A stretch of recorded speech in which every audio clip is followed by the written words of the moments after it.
Como a gente viu mais cedo, a Polícia Federal, o Ministério Público Federal, o Centro de Investigação e Prevenção de Acidentes Aeronáuticos e a Agência Nacional de Aviação Civil estão participando das investigações sobre a queda desse avião em Paraty, no litoral sul do Rio de Janeiro.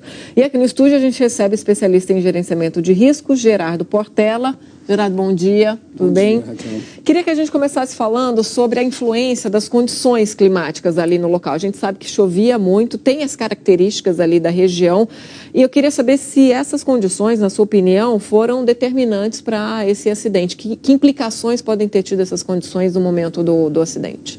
Sim, Raquel, aquela região, uma região belíssima. Tem ali a Serra do Mar, então você tem ilhas, o mar, a montanha, tudo próximo, ideal para se voar num dia de sol, um voo turístico. A aeronave não precisa ser dotada de grandes equipamentos para voar naquela região, desde que as condições climáticas sejam ideais. O que significa isso? Não pode ter uma condição de tempo climática onde você tenha a 300 metros de altitude, você não consiga ver o terreno. E também a 5.000 metros, a 5 quilômetros da pista, você não consiga enxergá-la. Então, o que ocorre normalmente é que o piloto faz o seu trajeto de aproximação da pista e ele vai até o mar, faz uma grande curva, normalmente é assim que se aproxima da pista, e ele vai passar próximo a algumas ilhas e ele vai avistar a pista e vai se direcionar para ela. Ele tem 5.000 metros para ir se alinhando e pousar. Agora, quando você tem um céu cinza, você tem nuvens baixas, onde você, na sua visão horizontal, também você vê cinza. Olha para baixo, o mar também cinza. Um piloto, por melhor que seja, quando ele chega a 300 metros, ele tem muito pouco tempo se cometer um erro. E essas condições adversas climáticas, elas geram um ambiente de indução ao erro muito grande para o melhor piloto que possa ser, ele pode errar nessa condição. Gerardo, bom dia para você, obrigada pela sua participação aqui com a gente. Falando de o melhor piloto possível, né? Esse piloto, inclusive, foi referenciado por vários colegas como um homem bastante comprometido, um ótimo profissional, bastante experiente. E essa aeronave, o King Air, queria comentar um pouquinho sobre ela, sobre esse avião bimotor. É um modelo bastante seguro, bastante moderno, né? Com um painel super moderno. Ouvi algumas análises de alguns colegas seus falando que, ainda que o piloto seja experiente, é importante ter bastante experiência também nesse tipo de avião, né? Porque é um avião ultramoderno que demanda também do piloto um treinamento especial. Isso pode, de alguma forma, ter contribuído para o que aconteceu? Como é que a gente pode analisar a experiência do piloto nesse sentido? Ali, essa aeronave, ela tem várias configurações. A gente não sabe exatamente qual o nível de aviônica, que são os instrumentos, né? Toda a parte técnica que auxilia o piloto. Mas o que importa é que, para fazer aquela aproximação em Paraty, ele precisa fazer um voo visual, aquele voo mais tradicional. Mesmo com a aeronave dotada de equipamentos, ele não deveria tentar fazer um pouso, porque ele não tem o apoio do aeroporto, é muito precário aquele aeroporto. Então, ele teria que fazer um voo baseado na experiência dele como piloto em voo visual. Ele teria que ver a pista e alinhar a aeronave.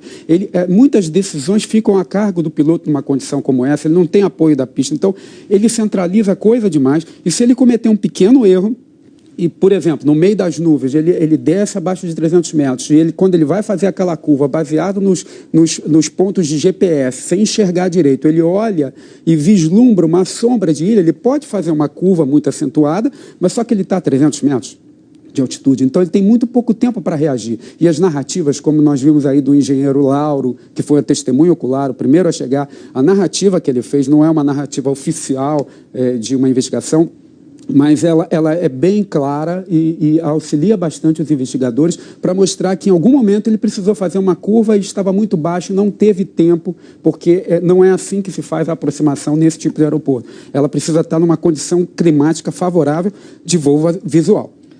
Agora, Gerardo, o CENIPA, o Centro de Investigação e Prevenção de Acidentes Aeronáuticos, já enviou os técnicos lá para o local que já vão participar dessa primeira análise, essa perícia nos destroços. O que eles podem apontar, o que essa primeira perícia pode apontar em relação às causas do acidente? A primeira coisa agora é coletar dados, informações, não só do local do acidente, os destroços, mas também o histórico dessa aeronave, a manutenção dela, do piloto. Tinha caixa preta?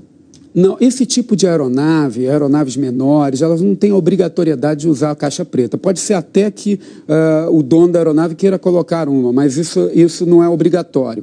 Então, mas existem informações suficientes nos destroços para muitos indicadores, mas também tem que ser feita uma investigação extra-cenário, do histórico de manutenção, de como foi o plano de voo e todas as hipóteses têm que ser consideradas numa investigação. Mesmo aquelas não técnicas, elas sempre são consideradas. Alheias à parte técnica também devem ser consideradas sim. Queria te perguntar sobre o movimento que algumas testemunhas dizem ter visto segundos, talvez, antes da queda desse avião em Paraty ontem. Parece que ele estava voando numa altitude muito baixa, teria feito aí uma curva em 180 graus. Há a possibilidade de a gente analisar uma possível tentativa de arremeter desse avião e talvez uma tentativa que tenha sido um pouco tarde demais para conseguir fazer a manobra de forma segura? É uma possibilidade? Sim, Aline. A aproximação desse aeroporto, ele é um aeroporto que já é antigo, é bem conhecida. Então, ele tem que fazer uma determinada curva muito próxima às ilhas, embora sejam ilhas pequenas, elas têm uma certa altura.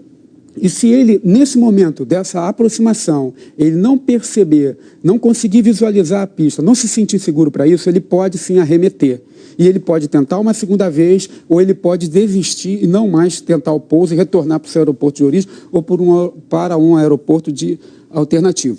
Entretanto, imagine uma condição de nuvens baixas, mudando, porque ali os ventos, as coisas mudam muito rapidamente. Até mesmo para navegação, às vezes é difícil enxergar uma ilha, fica tudo cinza, a linha de horizonte. Embora ele seja um bom piloto, é assim que ele é apresentado, ele pode cometer um erro. Porque qualquer um pode cometer um erro. O que não se deve fazer é criar um ambiente de indução ao erro. E ele estava dentro de um ambiente de indução ao erro, porque ele não poderia fazer um voo por instrumentos, que aquele aeroporto não comporta esse tipo de voo, e ele assumiu o risco, talvez já induzido por uma exigência do dono da aeronave, não sabemos. Isso é uma coisa que extrapola a parte técnica e vai para a parte extra-técnica, e que também deve ser muito bem apurado nessa investigação de âmbito nacional.